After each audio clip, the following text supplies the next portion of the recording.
అందరికీ నమస్తే. నేను మీ Nagalakshmi. Welcome back to Kundeti's kitchen. ఛానల్ని కొత్తగా చూస్తున్న వాళ్ళు ఉంటే ప్లీజ్ సబ్స్క్రైబ్ చేసుకోండి. బయట రెస్టారెంట్లో తినే మిల్ మేకర్ పొటాటో చీజ్ బాల్స్ని ఇంట్లోనే సింపుల్గా, లోపల సాఫ్ట్గా బయట క్రిస్పీగా ఉండే విధంగా మనం ప్రిపేర్ చేసుకుందాం. తప్పకుండా మీరు ట్రై చేయండి.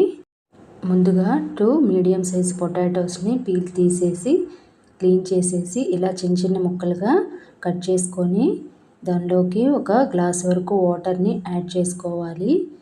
తర్వాత దీన్ని స్టవ్ ఆన్ చేసి స్టవ్ మీద పెట్టేసి ఈ ముక్కలు అనేవి మంచిగా సాఫ్ట్గా అయ్యేంత వరకు వీటిని ఉడికించుకోవాలి. ఇలా ఒకసారి చెక్ చేసి చూద్దాం పొటాటోస్ ఉడికాయో లేదో. ఓకే, పొటాటోస్ అనేవి మంచిగా ఉడికిపోయాయి. స్టవ్ ఆపేసి ఈ పొటాటోస్ని మంచిగా ఒక స్ట్రైనర్లోకి స్ట్రైన్ చేసేసుకొని తీసుకోవాలి. ఇలా స్ట్రైన్ చేసిన పొటాటోస్ అనేవి కంప్లీట్గా కూల్ అయ్యేంత వరకు వీటిని పక్కన పెట్టేసుకుందాం. నెక్స్ట్ ఇవి కూల్ అయిపోయాయి. వీటిని వేరొక బౌల్లోకి ట్రాన్స్ఫర్ చేసేసుకుందాం. ఈ పొటాటోస్ అన్నిటినీ మంచిగా స్మూత్గా స్మాష్ చేసుకోవాలి.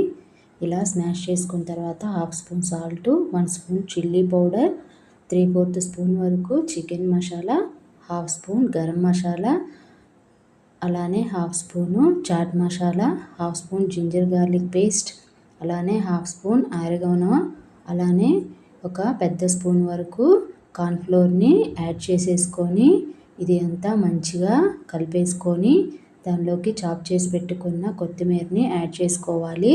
చూశారు కదా, పిండి అనేది ముద్ద అవ్వట్లేదు. నేను ఒక 1/2 స్పూను వరకు మళ్ళీ కార్న్ఫ్లోర్ వేసి మంచిగా మిక్స్ చేసేసుకున్నాను. ఇప్పుడు మనకి బాల్స్ చేసుకోవడానికి పర్ఫెక్ట్గా కన్సిస్టెన్సీ సరిపోయింది. నెక్స్ట్ కొంచెం పిండి తీసుకొని ఇలా బాల్స్ లాగా ఒత్తుకోవాలి. ఈ ఒత్తుకున్న బాల్ని ఒక చిన్న షేప్ బౌల్ లాగా చేసుకోవాలి. ఇప్పుడు ఈ బౌల్లోకి ఒక చిన్న ముక్క చీజ్ని పెట్టేసుకోవాలి. మిడిల్లో పెట్టేసుకొని ఇది కవర్ అయిపోయే విధంగా మొత్తం రౌండ్ని కవర్ చేసేసి ఇలా చూపిస్తున్న విధంగా రౌండ్ బాల్ లాగా మళ్ళీ ఒకసారి రౌండ్ చేసేసుకోవాలి.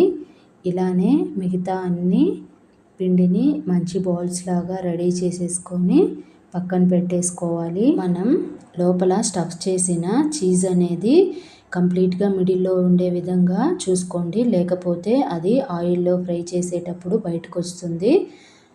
నెక్స్ట్ ఒక బౌల్ తీసుకొని 1/2 స్పూన్ వరకు కార్న్ఫ్లోర్ని వేసుకోవాలి. అలానే పించ్ ఆఫ్ సాల్ట్ని కూడా యాడ్ చేసుకొని కొంచెం వాటర్ని యాడ్ చేసుకుంటూ ఈ పిండిని మంచిగా వాటరీ కన్సిస్టెన్సీ ఉండే విధంగా కలుపుకోవాలి. ఇలా కలిపేసుకొని దీన్ని పక్కన పెట్టేసుకుందాం. నెక్స్ట్ నేను మిల్ మేకర్స్ క్రమ్స్ని తీసుకున్నాను. బ్రెడ్ ప్లేస్లో మిల్ మేకర్స్ హెల్దీ వేగా ఉంటుందని నేను ఆ మిల్ మేకర్ క్రమ్స్ తీసుకున్నాను. మీకు మిల్ మేకర్ క్రమ్స్ లేకపోతే బ్రెడ్ క్రమ్స్నైనా యూస్ చేసుకోవచ్చు. ఇలా ఒక బౌల్ని తీసుకొని కార్న్ వాటర్లో డిప్ చేసేసి అలానే మిల్ మేకర్ క్రమ్స్లో రోల్ చేసేసి ఒకసారి ఇలా చూపిస్తున్న విధంగా బాల్ని ఫ్రై చేసి పక్కన పెట్టేసుకోవాలి.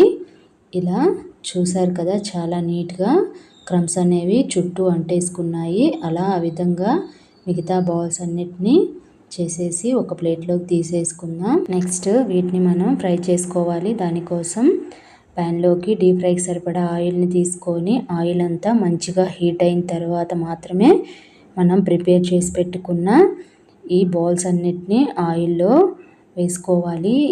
చిన్నగా వేసుకోవాలి, లేకపోతే బాల్స్ అనేవి పగిలిపోయి చీజ్ అనేది బయటకు వస్తుంది.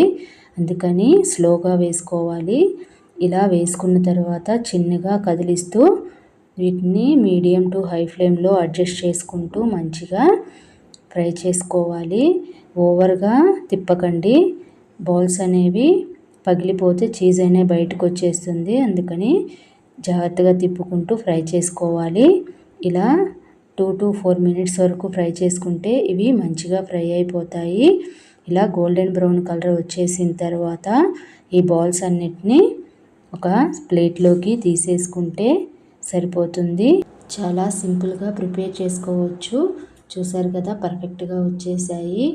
అంతే, పిల్లలు చాలా ఇష్టంగా ఈవినింగ్ స్నాక్గా ప్రిపేర్ చేసి పెడితే తింటారు.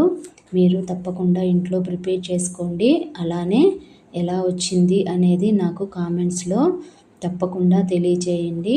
చూశారు కదా, లోపల జ్యూసీగా చీజ్ అనేది మంచిగా మెల్ట్ అయిపోయింది. మరి ఎందుకు ఆలస్యం, ఛానల్ని కొత్తగా చూస్తున్న వాళ్ళు ఉంటే ప్లీజ్ తప్పకుండా సబ్స్క్రైబ్ చేసుకోండి. కుందేటీస్ కిచెన్ ఛానల్ని లైక్ చేయండి, షేర్ చేయండి, సబ్స్క్రైబ్ చేసుకోవడం అస్సలు మర్చిపోవద్దు. అలానే నేను అప్డేట్ చేసే ప్రతి వీడియో మీ వరకు రావాలంటే పక్కనే ఉన్న గంట సింబల్ని క్లిక్ చేయండి.